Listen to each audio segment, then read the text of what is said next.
ना रिवर्स पे आ रहा है और ना डी पे आ रहा है, ये पार्किंग पे अटक चुका है। तो इसे देखते हैं, मज़ीद इसे खोलते हैं और देखते हैं कि क्या है इसे।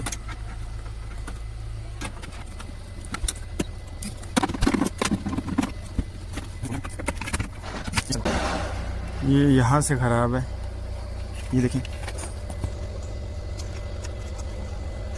यहाँ से।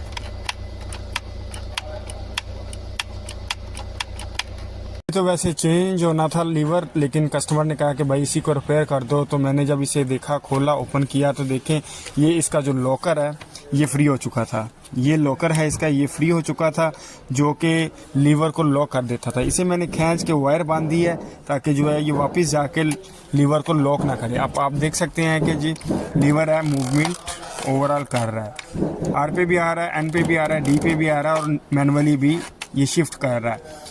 इसका शिफ्टिंग का बहुत मसला था।